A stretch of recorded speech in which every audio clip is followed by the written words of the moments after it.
The world today for a strategist is about potentialities, processes, and relationships, and less about specific locations and solid things. Causal chains appear to us as linear, but the reality is each of us is part of the whole system. We are interrelated and interactive. Our changing world, by analogy, is similar to a spider web, where a tug on one of the threads distorts and impacts the whole web. As a result of globalization, we're in a web-like connection. We are rubbing up against each other, so a major question becomes for the strategist, how do you plan to accommodate this increasing tension and competition in your planning? There will be consequences emerging from your strategies that you implement. A strategist's perspective requires you to connect to this related and interconnected changing world rather than clinging to your own small fixed views. For example, consider Canada's economic interdependence on America. Have a look at this U.S. debt clock and what impacts it might have for you and Canadian business. We'll discuss more about this later in the sessions. Some things never get old. The lessons learned in Socrates' Academy 2,400 years ago are at the core of a strategist's perspective. You will spend time daily with smart people who will talk about the most important issues. Strategists will listen to each other, ask Socratic questions, and not be consumed by the need to shout out their positions, but rather to participate in dialogue collectively and grow wiser.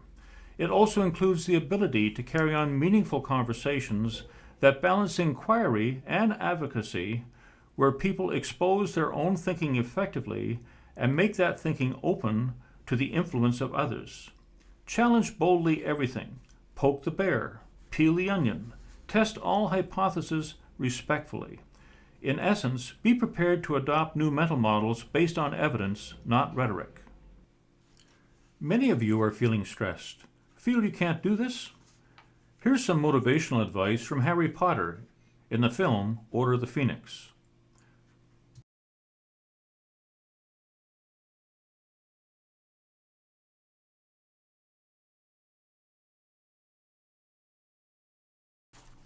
What follows are extracts from Power's case study analysis and writer's handbook regarding critical thinking and the process.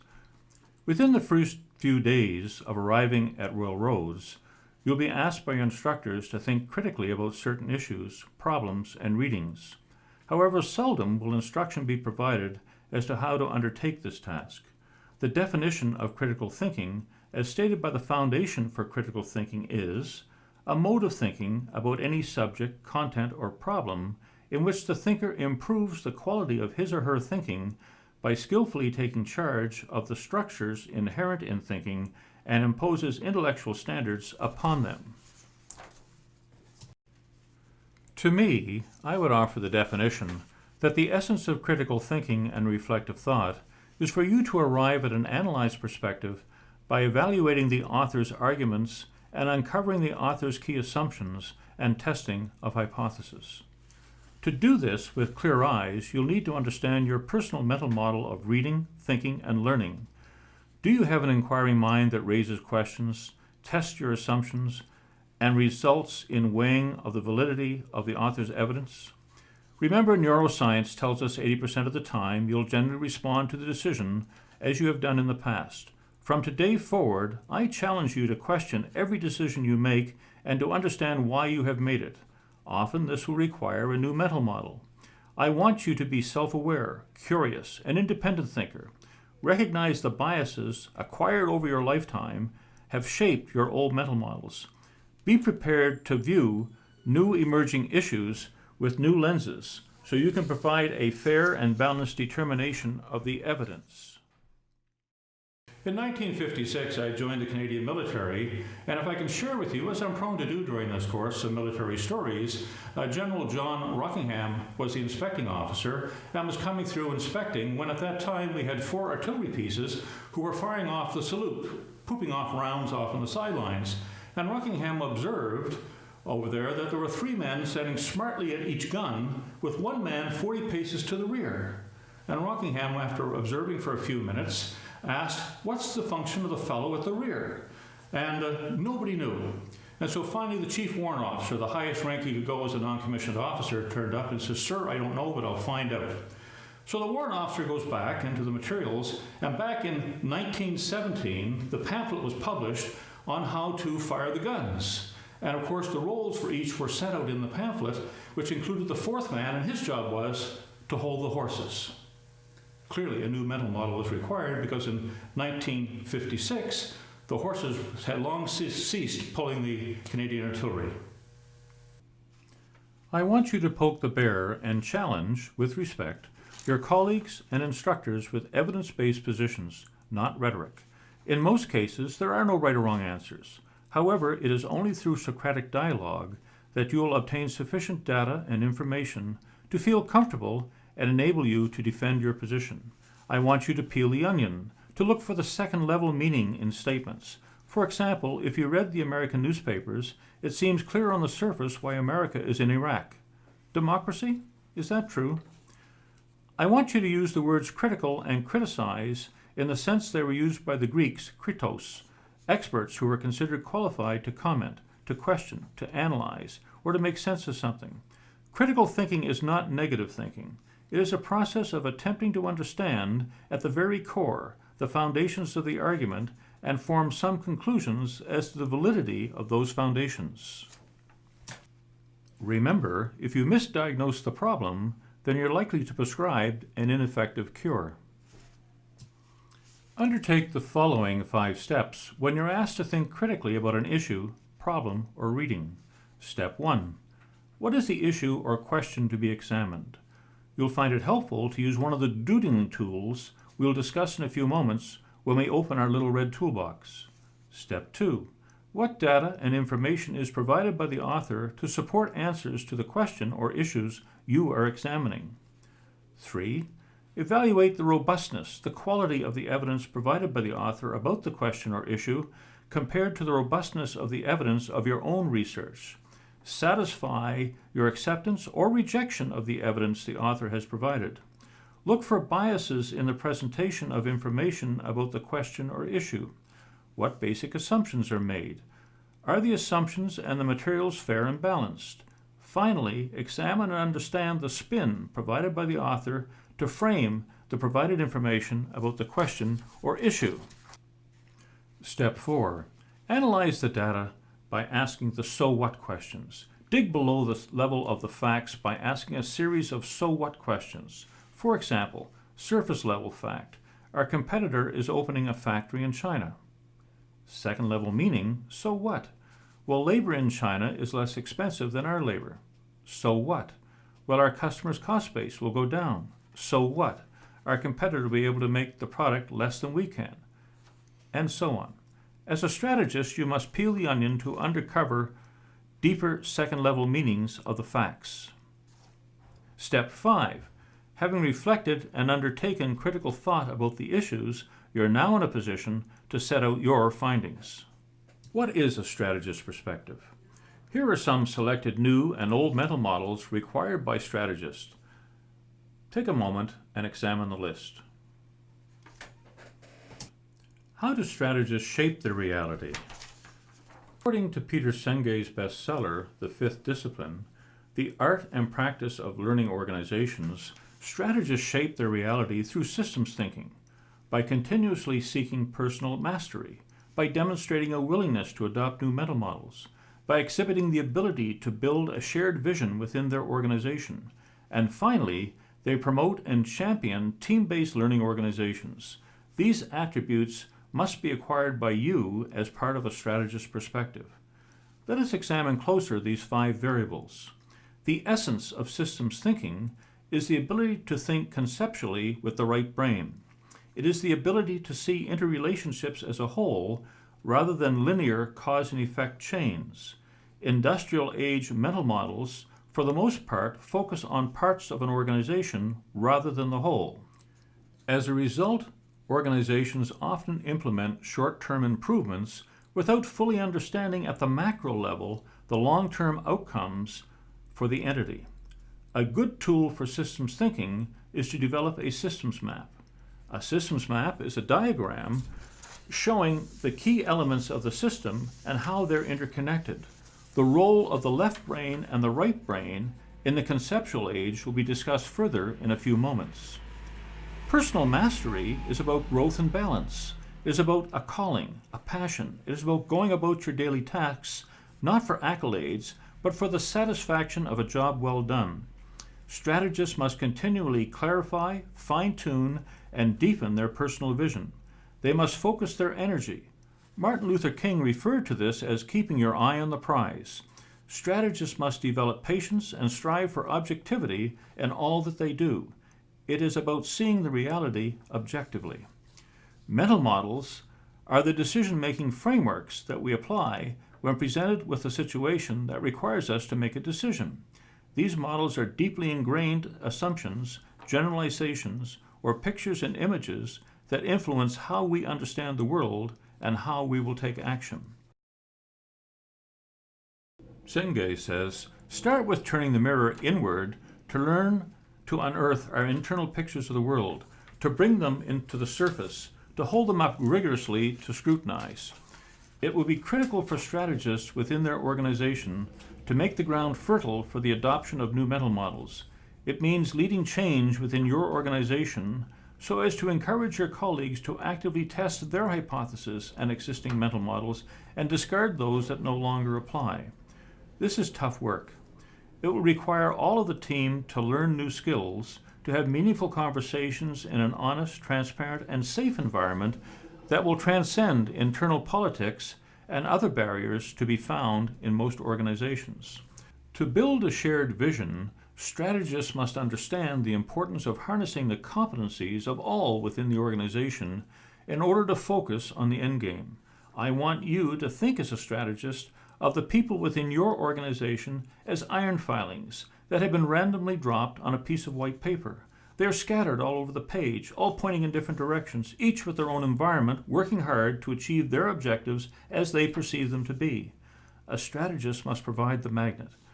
You must introduce that energy that will pull and align all the iron filings in one direction.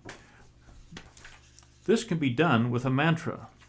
More about this mental model when we discuss leadership in subsequent sessions.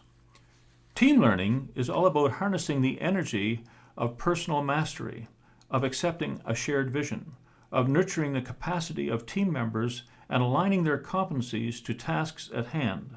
When team dialogue is accompanied by systems thinking, then complex and deep-seated structural issues can best be addressed.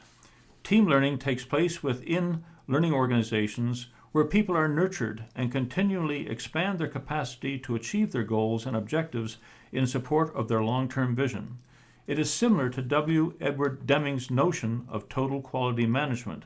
In learning organizations, people must continue to learn how to learn together in order to discover new mental models. Do you have a Plato or Aristotle bias? Imagine for a moment a continuum, a pole. On the left, representing extremely strong collectivist views, one for all for one, a view where all possible social safety nets are provided by the state, where the state collects the revenues, taxes, required to provide its citizens from birth to the grave. Here you'll find the thoughts of Mao Zedong, Nikolai Lenin, Karl Marx, and others promoting some of the political theory of Plato. At the other end of the continuum is the political theory of Aristotle. Individuals take priority over the state. Less tax is a good thing. At this pole, you would find the thoughts of John Stuart Mills, David Ricardo, Adam Smith, John Wayne, and yes, me too. There, I've disclosed my bias. Neither of the pole positions are necessarily a bad thing. No right or wrong positions. Most of us find ourselves generally somewhere on the continuum closer to the center. What is important for a strategist is that we recognize we have this inherent bias either to lean towards the political theory of Plato or that of Aristotle. And having acknowledged our biases, we must ensure that it is not permitted to skew our decisions. Indeed, this tension between the two political theories is exceptionally well presented in a free PBS video entitled Commanding Heights. See the course site for the link. View it if you get a moment. Over the next few slides, I'd like to talk about the old strategic management concepts, notions, and models. The reemergence of globalization in the early 1980s has precipitated more economic integration than can be found in the recorded history of man. In most every field, our institutions, infrastructure, and protocols are racing to catch up with this exponential economic transformation. The need for international law, global accounting standards, global environmental standards, and other regulatory infrastructure leaves regulators struggling to align their perspective with the global economic realities.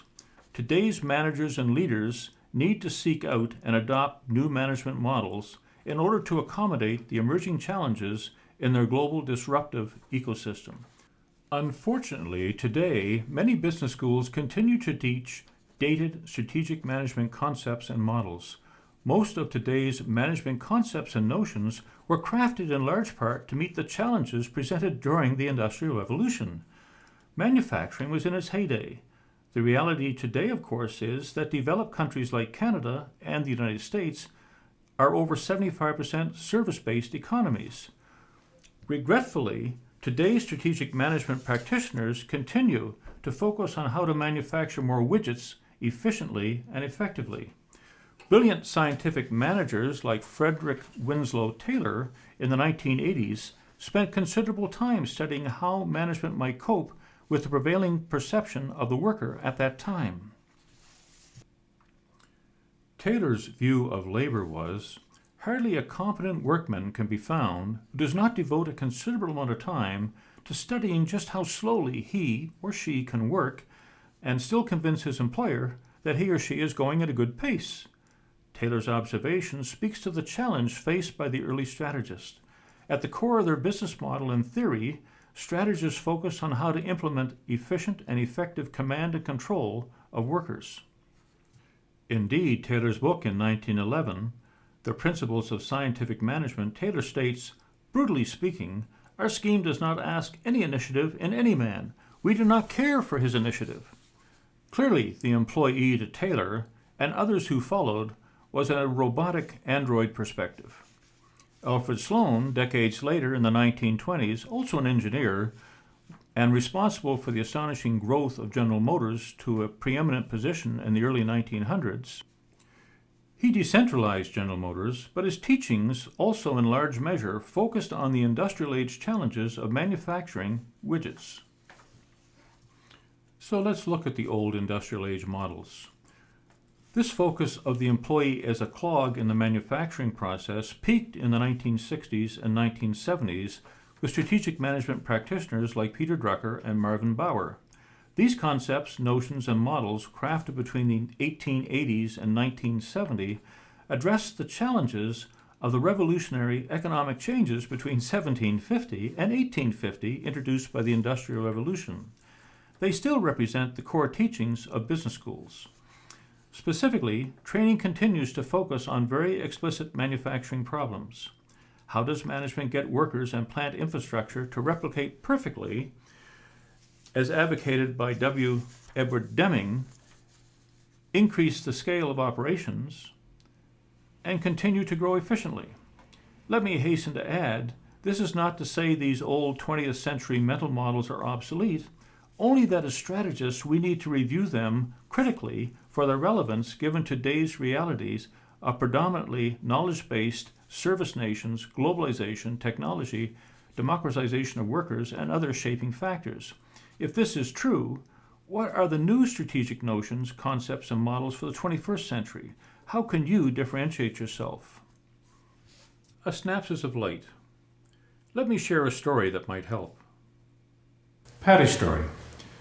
Let me share with you folks a story, if I can. Being from an Irish heritage, I think I can transgress political correctness for a few moments, if I might. Paddy comes out of the pub, and he's under that lone light standard just out in front of the pub. The rest is in darkness, and he's out there, and he's on his hands and knees, and he's feeling around for his car keys, when up comes Constable O'Reilly, and says, "Paddy, my son, what are you doing down there?" And Paddy looks up and says, "Well, officer, I lost my keys." And O'Reilly says, "Well, did you lose them there, Paddy?" He says, No, officer, I lost them over there." "Well, why aren't you looking over there, Paddy?" And Paddy looks up with the Irish twinkle in his eye and says, "It's dark over there, officer. That's where the light is." Like Paddy, strategists continue to craft and implement strategies as they have for 150 years, under the light. Yet increasingly there are snapshots of light in the darkness revealing to us new strategic mental models. To lead your organization, it is necessary for you to scan your ecosystem, looking for these synapses of light in the darkness to show you the way. The balance of this session will provide you some insight to commence your journey. As we commence scanning the darkness, recall Albert Einstein's reflection on appreciative inquiry, who noted, "No problem can be solved from the same level of consciousness that created it. We must learn to see the world anew." It is important that a strategist sit down from time to time with a blank piece of paper, possessing a clear and receptive mind to new business mental models, and ask the question, wouldn't it be neat if, rather than the more traditional view, how do we make money? So what is the real source of profit? Recall 20th century management was designed to solve very specific problems. How to do things that were replicated perfectly in an ever-increasing scale and steadily increasing efficiency. But how is wealth created today? What is the real source of profit? We have briefly reviewed the traditional perspective. Industrial age organizations recognized that wealth was created from an efficient and effective use of what Karl Marx and other 19th century economists termed factors of production: land, labor, capital, and goods. This has become an old mental model. Today, wealth is created by monetizing ideas, the conversion of ideas into money. Ideas are being monetized in ways never before possible, and the world is a richer place. This is an important concept. Reflect upon it for a moment. Facebook, Google, YouTube, and other innovative initiatives validate this notion. These are examples of great wealth being created initially without great pools of labor, capital, goods, or land. Today, of course, due to their success, their capitalization is large. And if this hypothesis is true, then a number of new management mental models are required. Consider, for example, what will be the new metric to measure every act by every employee. No longer, it seems, can we solely rely upon financial ratios such as return on investment to measure profit. So one challenge for strategists, how will they measure their employees' individual contributions to monetizing of ideas? Another question, if the new mental model is that money is in every act undertaken by every employee in the organization, then the question becomes, how do you mobilize and monetize the imagination of every employee every day? How do you add value to each and every act? How do you make the ground fertile so that the employee wants to get up in the morning and come to work prepared to bring their imagination and passion for their job? Pike's Place Fish Market in Seattle has found the secret. Make the workplace fun. They have created a workplace from a lowly fish stand to a world-famous business that has developed employees into skilled communicators working towards a common vision and inculcating the firm's values and principles. Employees enjoy getting up at 5 in the morning to go to work and smile as they throw fish. I want you to watch the Fishmonger's Theater. Click this link and then come back. Do your people have the same passion for their job? Today, management is not about creating financial wealth. It's no longer about increasing the manufacture of widgets on the production line. It is about creating a stimulating and creative work environment. It's about new engaging jobs that will create valuable, innovative products and services for the organization's consumer. The challenge for the strategist is to build an organization that merits the gifts of creativity, passion, and initiative from its employees. Managers cannot command these attributes to be present in every employee every day. Today's employees, just as they dress in the morning for work, they also choose what mental models they will bring to the workplace.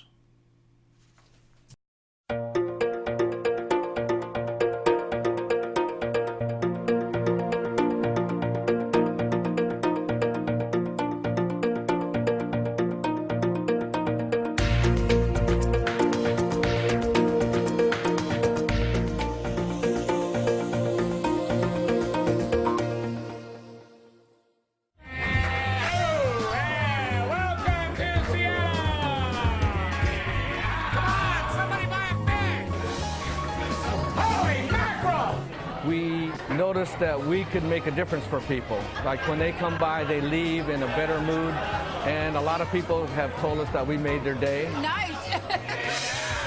A customer came up to me and said it was the best fish they'd ever had. Something happened to me, and I realized I was making people happy. Give me a big hug. This gave me a plus in my life, and I love serving the people now. Shoes are tight. Sorry, made you look. The fish philosophy is about engaging people and creating positive change in their workplaces and home lives. Too much coffee! Too much coffee! You know, are you being, this is a lousy, stinking job, or are we being, well, we're just selling fish, or are you being, you know, world famous? Play pieces! You know, you're going to do something differently when you're being world famous than you are if you're being impatient. The fish philosophy embodies an entire way of life. It's been translated into 14 languages, and it's created positive change in thousands of small businesses, classrooms, Fortune 500 companies, and homes around the world. You don't have to throw fish. You just have to have the energy. You have to have the commitment. You have to have fun. You have to have fun at work. Like most people who visit the Pike Place Fish Market for the first time, I was drawn in by the excitement, the fun, the creativity, the playfulness of the fishmongers. But the longer I spent at the market, the more I saw the playfulness didn't just come from their actions, say like throwing the fish, it came from the spirit of the people working there.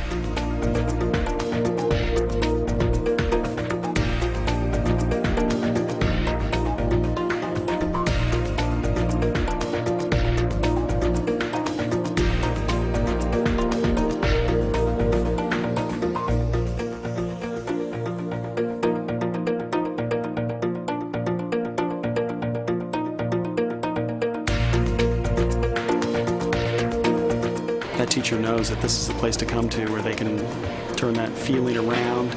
Sure, I could stay home and eat bonbons, but I'd be by myself. And I'm going to go to work and be with people who I like being with.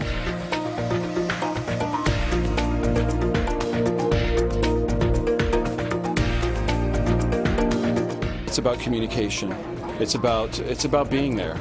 Conversation is essential. I think that's how we make sense of our world.